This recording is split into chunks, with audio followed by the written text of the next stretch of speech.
Breaking Bridget.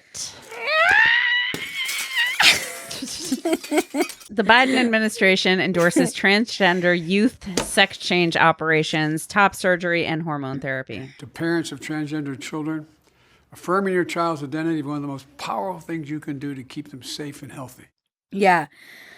This.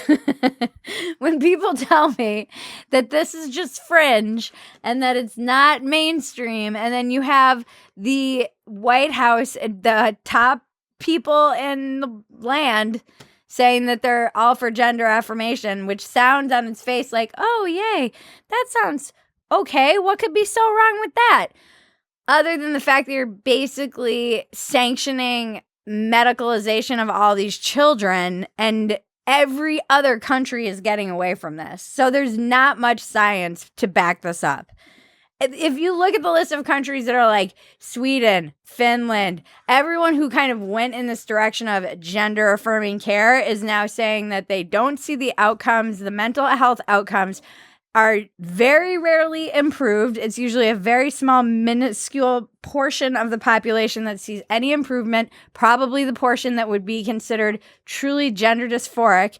And the rest of people have the same or worse mental health outcomes from this kind of care. What is gender affirmation care, you might ask yourself? Well, there's social affirmation. Used to be just wait and see. That was like the standard practice. If a kid came in and said, I don't know if I feel like I'm in the right body or whatever, they'd wait and see. And there would be some kind of social affirmation where you, wear what you want, dress how you like. And now they would encourage you to change your name, use different pronouns. And you would do this at any time. And they would say, that's fine because this is reversible. If they decide to say like, that really was just a phase, or maybe it was like, I'm gay and this is internalized homophobia that I was dealing with, or I have an eating disorder, a million other things, you can still reverse your name, your decision to be referred to as Pamela, and your your clothing, your clothing and your hairstyle, Pamela, and your pronouns, and you can go back to using the boys' bathroom.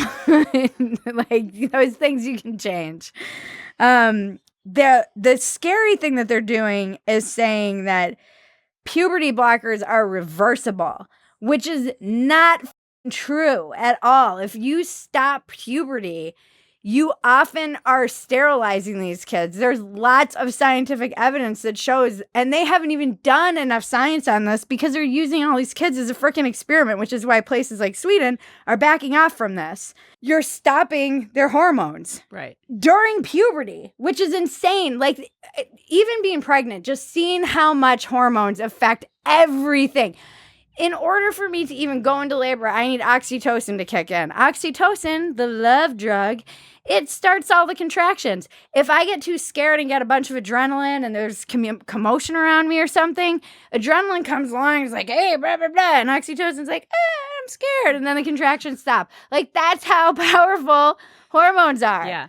And they have a huge impact in developing parts of our brain. And they don't even know what happens to a developmental brain if you stop the hormones in a male or a female. And they were saying, like, it's a lie that it's just like, oh, it's a press pause without affecting anything. You can just press pause and delay puberty for a few years. That is false. Yeah, no, a lot of people never get their period again. Like, it's not reversible. And then they are advocating for gender affirmation care. The next step would be hormone therapy.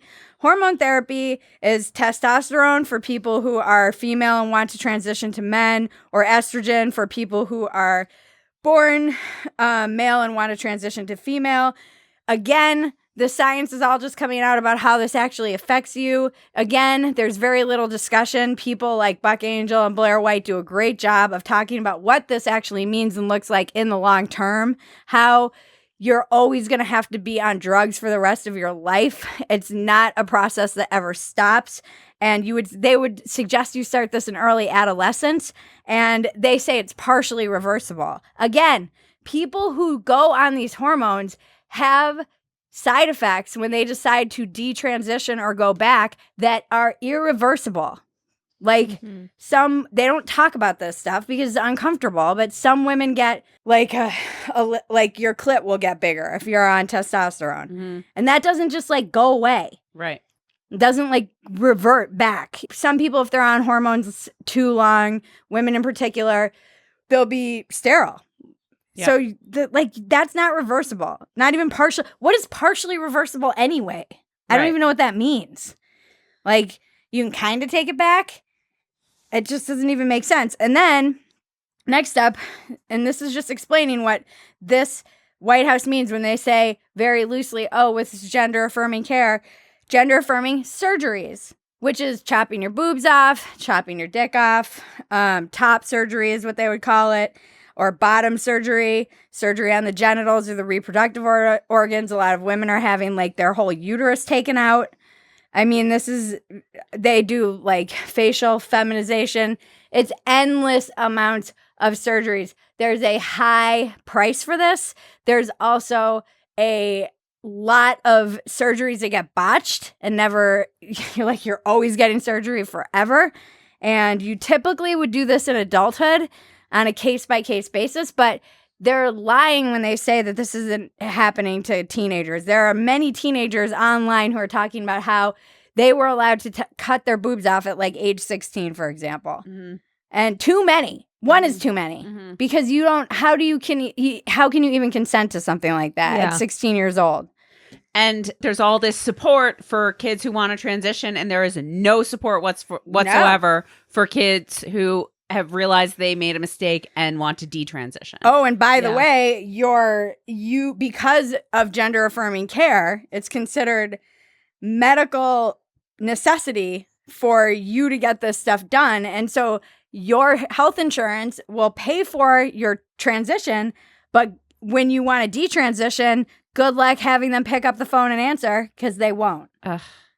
Because it would be tacitly admitting that you did something wrong. So nobody wants to like deal with the detransitioners. They just get cast aside and tossed out into the woods. There's going to be so many lawsuits. It is so fucked up. I'm sorry. And the other thing that's messed up about gender affirming care on this federal level is that you are essentially forcing people in licensed professions like medical professions and like therapeutic professions to automatically affirm if some kid comes in and says, hey, I'm feeling this way.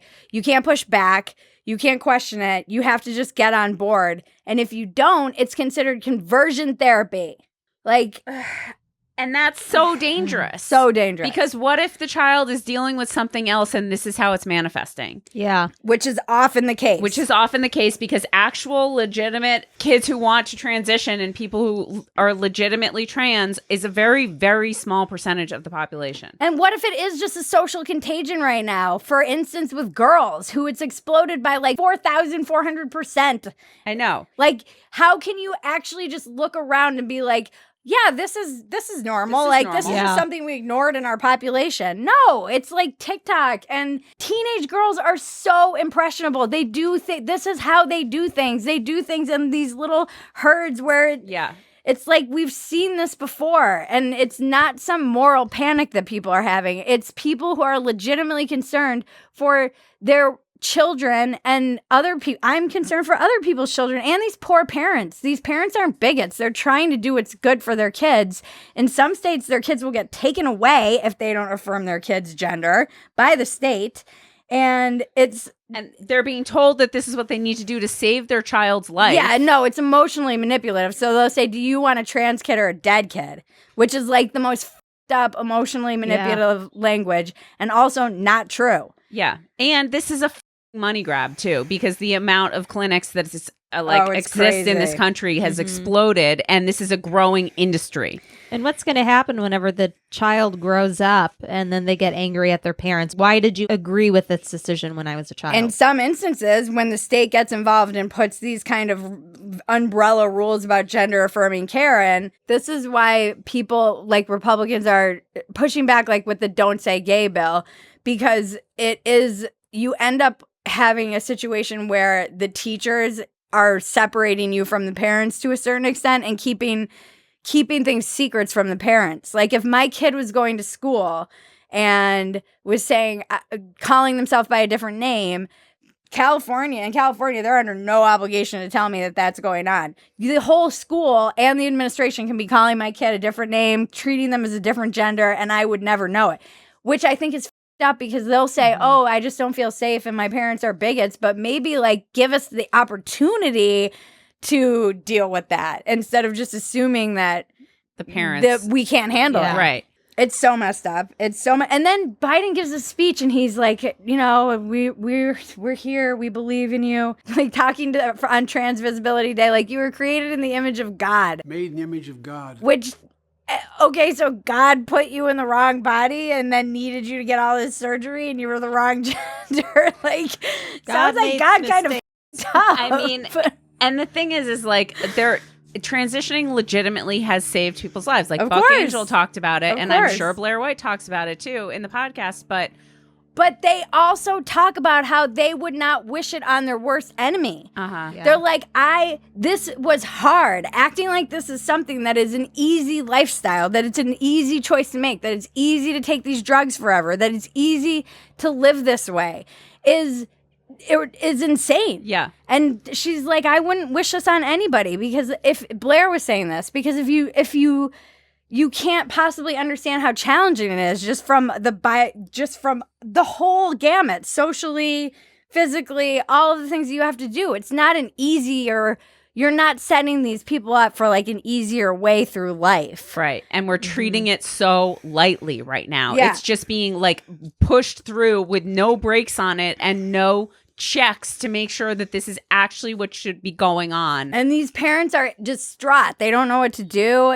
They're up against these massive institutions who have all this power. If you're a therapist who might not be on board with this, like you can lose your license. Same with being a doctor. And it's one thing to lose your job, but you lose your license, you can't go work in another state. Right. Yeah. And then if you've got a parent terrified some child is going through something and you've got a doctor telling them this is the solution, you need to get on board, what are you going to do? Yeah. Yeah. I'm just glad that some people are pushing back, and it seems like more and more people are pushing back, in particular in the UK. They're really starting to like organize. I don't want to be on the side of I want to be able to look back and be like, I was always against that. Like, I'm fine with, you know, people always conflate like this conversation that we're having with, oh, you're a bigot. Like, if you even bring up these points and these science, it's like, oh, you're just a transphobe with your transphobic science and your transphobic language. No. This is something that we need to have a discussion about. You can't just use a whole generation of children as a science experiment. Yeah. It's f***ed up. I'll f***ing keep hammering this nail until they silence me. I don't give a shit. We must Dumpster think of fire the is children. for the children, yeah. We must think of the children. For real, though.